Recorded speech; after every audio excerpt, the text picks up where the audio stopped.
그리고 영상이랑 증거를 분석을 해서 사실을 확정해야죠. 사고를 분석할 때의 핵심은 단 하나죠. 진로 변경이 언제 시작했고 언제 끝났냐, 여기서부터 시작을 합니다. 앞전에도 계속 말씀드리고 있죠.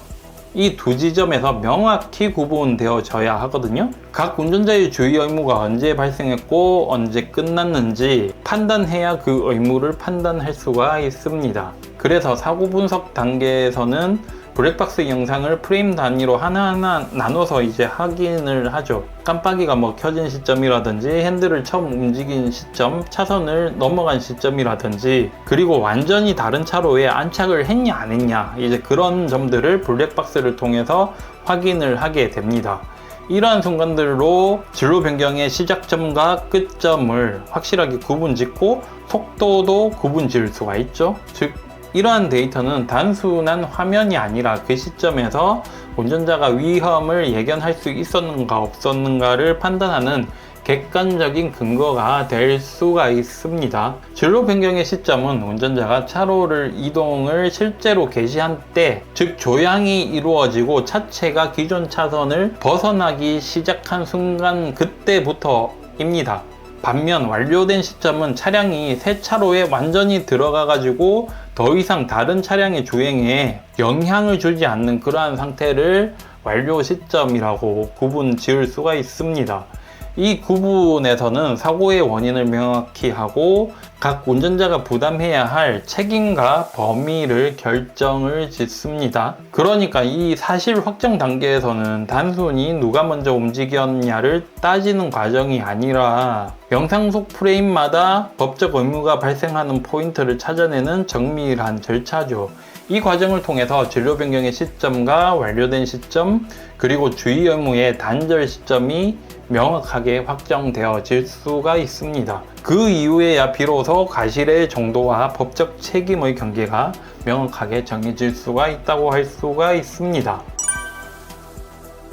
그럼 유형별로 좀 보죠. 이건 경찰서에서 있던 자료여서 좋은 자료여서 한번 읊어드리는데요. 진로 변경을 시도하다가 뒤에서 과속으로 진행하던 차량과 추돌 사고가 발생을 했다면 누가 가해 차량이 될까요? 뒷차의 과속은 현저한 속도 위반이 아닌 이상 사고의 발생의 직접적인 원인이 아니니까 진로 변경을 한 내 차가 가해 차량이 된 거죠. 다만 내 차가 진로 변경 완료 후에 어느 정도 진행하다가 추돌 당했다면은요, 뒷차가 가해 차량이 될 수가 있습니다.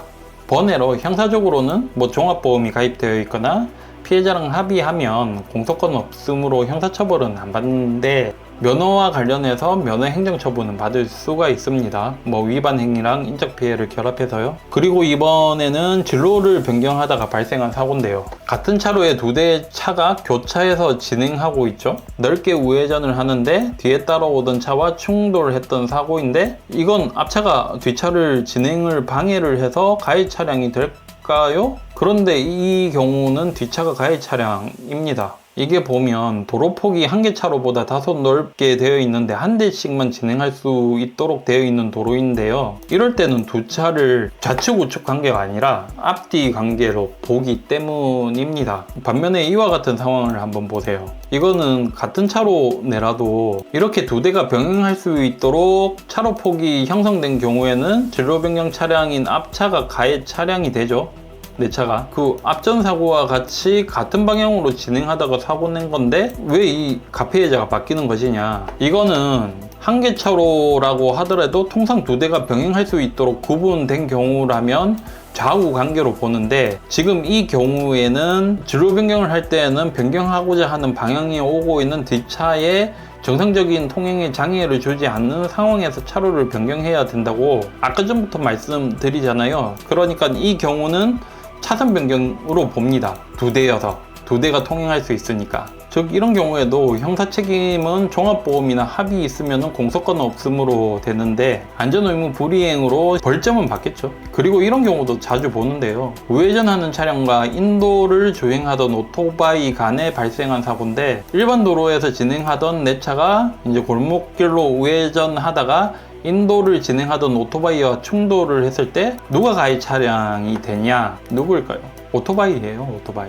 일반적으로 골목길로 진입할 때 내 차가 가해 차량이라고 생각할 수도 있는데, 오토바이가 가해 차량이 되는 이유는 계속적으로 말씀드리듯이 도로교통법 제19조 3항에 차선 변경 시에 통행에 장애를 줄 우려가 있을 때 진로 변경하면 안 된다고 했잖아요. 그런데 비정상적으로 인도에서 나오는 차량에게까지 주의를 요구를 하지는 않습니다. 그렇다면 일반 도로를 진행하던 내 차가 갓길로 진로 변경하던 중 이미 갓길에서 직진하던 차량과 충돌을 하였을 때에는 어떻게 될까요? 이때는 진로 변경한 내 차가 가해 차량이 됩니다. 이유는 갓길이라는 것은 시설 보수 차량이 있을 수도 있고요. 고장으로 주차해 있던 차량이 이용하고도 있고, 이런 점들이 있어서 진로 변경 차량은 갓길에 차량이 진행할 것을 미리 예상하고 주의를 기울여야 하기 때문이죠. 이렇게 보면 교통사고는 발생 상황에 따라서 결과가 다르게 각각 나타나죠.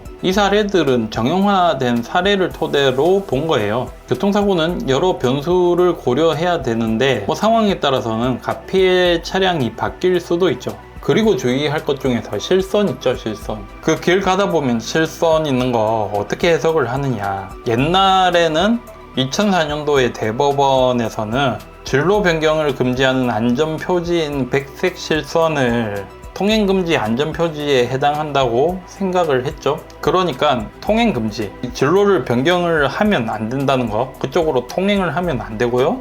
그게 만약에 통행을 하다가 사고가 발생을 하면 형사처벌을 받았었습니다. 그래서 거기서 사고가 나도 거의 100%라고 과실을 추정했었고요. 그런데 작년에 전합체 판결로 완전히 뒤집었죠. 최근에 백색 실선에 침범해서 사고를 냈더라도 통행금지 위반으로 보지 않는다는 거였습니다. 그 이유가 대법원은 통행금지와 진로 변경 금지는 전혀 다른 규범이다 라고요 해석했었습니다. 통행금지는 이 방향으로는 절대 가지 마라는 뜻이고, 진로 변경 금지는 여기에서 차로를 바꾸지 마란 뜻이라고 했어요. 즉 백색 실선은 넘는 행위로 진로 변경의 방법에 대한 위반일 뿐 통행 자체를 금지한 표지 위반이 아니라는 겁니다. 이 도로교통법 입법 당시에는 진로 변경 제한선이라는 개념 자체가 없었기 때문에 법이 말하는 통행금지 표지 안에 백색 실선을 넣는 건 애초에 의도된 해석이 아니라는 것이죠. 대법원에서는 백색 실선을 넘는 게 위험하기는 하지만 그걸 통행금지 위반으로까지 해석하면 운전자에게 불리한 과잉 해석이 된다고 못을 박았죠. 불리하니까 엄격하게 해석해야지 확장해서 해석하면 안 된다는 그런 뜻으로 보여집니다. 결국 이번 판결로 백색 실선 위반으로 사고가 나더라도 종합보험에 가입되어 있었다면 형사처벌을 면할 수 있게 되었죠. 예전에는 12대 중과실로 형사처벌을 받았습니다. 이거 변경된 거니까 꼭 기억하시고요.